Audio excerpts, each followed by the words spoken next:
साल था। एक आदमी बिहार की जमीन पर चढ़ता है। उसके पास ना कोई किताब है, ना कोई कलम, सिर्फ एक तलवार है और एक इरादा सदियों की शिक्षा को जला देने का। उसने वो किया जो आज तक किसी ने नहीं किया था। दुनिया के पहले इंटरनेशनल यूनिवर्सिटी को जला डाला। नालंदा यूनिवर्सिटी, एक ऐसा विश्वविद्यालय जहां चीन, जापान, कोरिया, तिब्बत, श्रीलंका, दुनिया के हर कोने से छात्र आते थे। नालंदा सिर्फ भारत का नहीं था, वो दुनिया का ज्ञान केंद्र था। यहां पढ़ाया जाता था गणित, विज्ञान, खगोल शास्त्र, आयुर्वेद, तर्क, दर्शन और भाषा।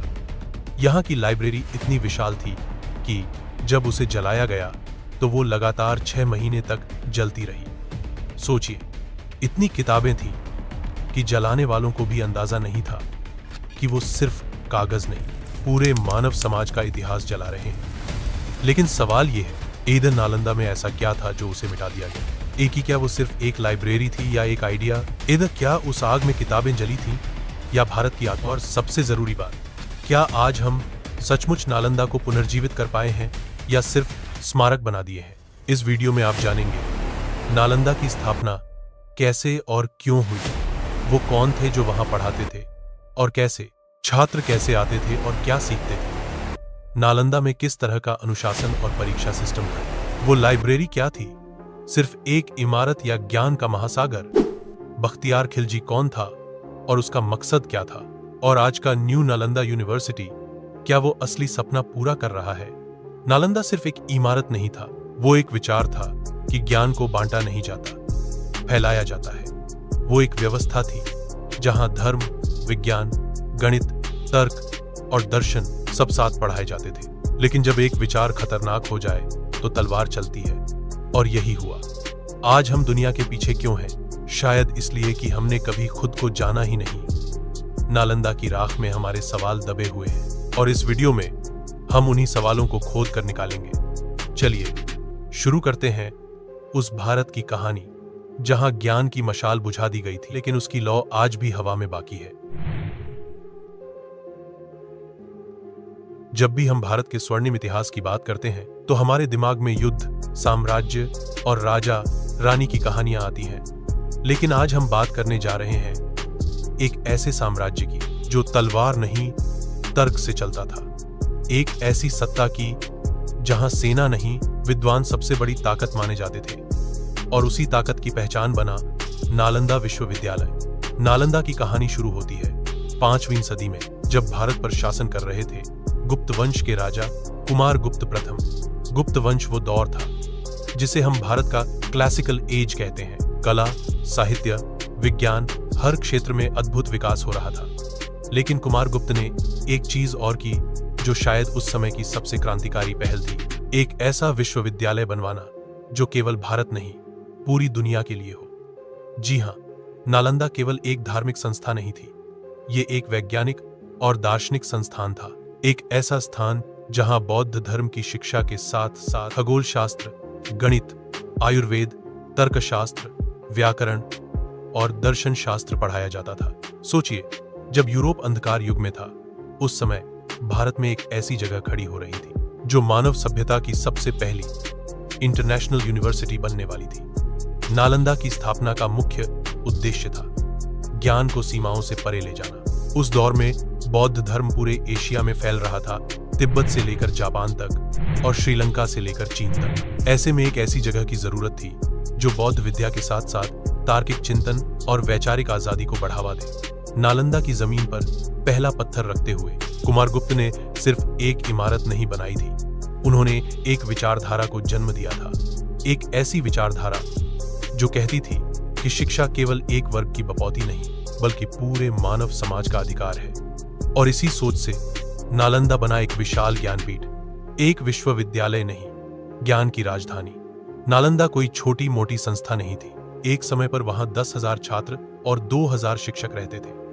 पूरे परिसर में हॉस्टल, क्लासरूम, बगीचे, तालाब, प्रयोगशालाएं और विशाल पुस्तकालय थे, और ये सब कुछ था राजकीय संरक्षण में और पूरी तरह मुफ्त। विदेशी यात्री ह्वेनसांग शुआनजांग जब भारत आए तो उन्होंने नालंदा को देखकर लिखा, मैंने दुनिया में इतना व्यवस्थित, शांत और विद्वान समाज कहीं नहीं देखा। वो खुद नालंदा में 5 साल तक पढ़े और फिर अपने साथ 6000 से ज्यादा पांडुलिपियां छीन ले गए। और अब जरा सोचिए, वो कौन सी शिक्षा थी जो इन लोगों को इतनी दूर से खींच लाई। नालंदा में केवल धर्म नहीं पढ़ाया जाता था, वहां डिबेट होता था, तर्कशास्त्र पर ओपन डिबेट। एक छात्र 5 साल तक सिर्फ विचारों को चुनौती देना सीखता था। यानी नालंदा ने क्रिटिकल थिंकिंग को बढ़ावा दिया, कुछ ऐसा जो आज की शिक्षा प्रणाली में लगभग गायब है। नालंदा के शिक्षकों में नागार्जुन, धर्मपाल, शीलभद्र जैसे दार्शनिक थे जो सिर्फ विद्वान नहीं, विचार क्रांतिकारी थे। शीलभद्र तो इतने महान थे कि ह्वेनसांग ने उन्हें the most learned man in the world कहा था। नालंदा में पढ़ाई के नियम भी कमाल के थे। प्रवेश पाना आसान नहीं था। छात्र को मौखिक परीक्षा देनी पड़ती थी, जहां गुरु सवाल पूछता था, क्या तुम विचार कर सकते हो? क्या तुम असहमति को समझ सकते हो? और तब जाकर मिलता था प्रवेश। नालंदा का हर छात्र स्वतंत्र सोच, अनुशासन और तर्क के रास्ते पर चलता था। और यही नालंदा की असली ताकत थी। यहाँ शिक्षा सिर्फ डिग्री के लिए नहीं थी, ज्ञान की प्यास बुझाने के लिए थी। सोचिए, जब दुनिया घोड़ों और तलवारों में, तब भारत में नालंदा जैसा विश्वविद्यालय तारों की गति और जीवन के अर्थ पर चर्चा कर रहा था। तो दोस्तों, नालंदा सिर्फ एक विश्वविद्यालय नहीं था, वो था भारत की उस रचना शक्ति का प्रतीक जो युद्ध नहीं, ज्ञान के बल पर विश्व को बदलना जानती थी। लेकिन इस महान परंपरा का क्या हुआ? वो विशाल भवन, वो ज्ञान की बहती धारा, वो विचारों की गूंज, सब अचानक कैसे गायब हो गए?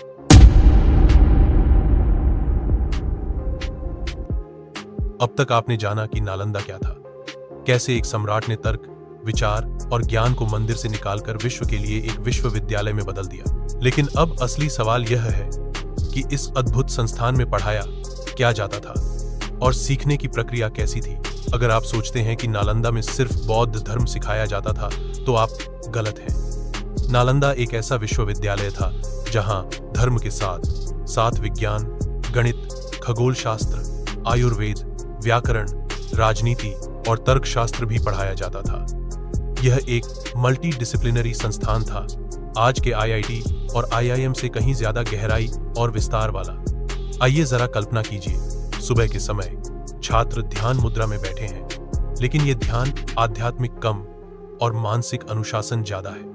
इसके बाद शुरू होती है क्लासरूम डिस्कशंस। तौर पर धर्मपाल, नागार्जुन, शीलभद्र ये केवल विद्वान नहीं, अपने आप में चलती फिरती लाइब्रेरियां थे। शीलभद्र के बारे में कहा जाता है कि वो किसी भी ग्रंथ का अर्थ ऐसे खोलते थे जैसे आम्रफल का छिलका हटाकर रस निकाल दिया जाए। नालंदा में सीखना एक सामाजिक क्रिया था। छात्र आपस में ज्ञान साझा करते थे। गुरु भी खुद को सर्वज्ञ नहीं मानते थे, बल्कि कहते थे, हर छात्र कुछ न कुछ सिखाता है और हर सवाल एक नया रास्ता खोलता है। और सबसे बड़ी बात, नालंदा में जात पात, भाषा, धर्म की कोई दीवार नहीं थी। वहां तिब्बत से, चीन से, श्रीलंका से, अफगानिस्तान, ईरान और मंगोलिया से छात्र आते थे। किसी से उसकी जात नहीं पूछी जाती थी, केवल एक चीज पूछी जाती थी, क्या तुम सीखना चाहते हो? सोचिए, 1600 साल हिंदी में साल पहले भारत जब नालंदा जैसी सोच रखता था, तो हम आज कहां खड़े हैं? क्या आज भी हमारी शिक्षा तर्क पर आधारित है? क्या हम डिग्री नहीं, सोचने की आजादी को महत्व देते हैं?